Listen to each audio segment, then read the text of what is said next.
দুর্গাপুর থানার অন্তর্গত ইস্পাত নগরীর সি জোনের জগন্নাথ মন্দিরে পুজো দিয়ে রবিবাসীরাও প্রচার শুরু করেন বর্ধমান দুর্গাপুর লোকসভা কেন্দ্রের বিজেপি প্রার্থী দিলীপ ঘোষ।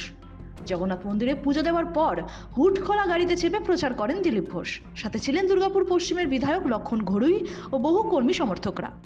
এর আগে প্রচারে লাঠি খেলার পাশাপাশি হকি স্টিক ও গদা হাতে প্রাতঃভ্রমণ করেছেন দিলীপ ঘোষ। এবার দলের কর্মীদের ঠেকুয়া বিতরণ করলেন বর্ধমান দুর্গাপুর লোকসভা কেন্দ্রের এই দাপুটে বিজেপি প্রার্থী। দুর্গাপুর ইস্পাত নগরীতে রোড শো করার পর ডি সেক্টর মার্কেটে নিজে ঘুরলেন। একটি দোকান থেকে ঠেকুয়া কিনে কর্মীদের মধ্যে বিতরণ করে দিলেন দিলীপ ঘোষ। বাজারে দোকানে ঘুরছিলাম,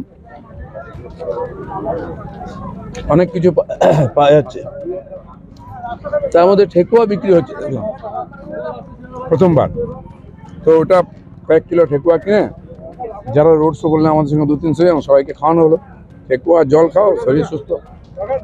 গরমে কি একদম শুদ্ধ স্বদেশি খাবার, আটা দিয়ে তৈরি, ঘি দিয়ে, চিনি দিয়ে, খেতেও ভালো লাগছে, পেটও ভরবে আর শরীর ঠান্ডা হবে জল খেয়ে। দুর্গাপুর থেকে হরি ঘোষের রিপোর্ট, এনএম নিউজ। আরও খবরের আপডেট পেতে সাবস্ক্রাইব করুন আমাদের ইউটিউব চ্যানেলটি আর বেল আইকনে ক্লিক করুন নোটিফিকেশনস পেতে।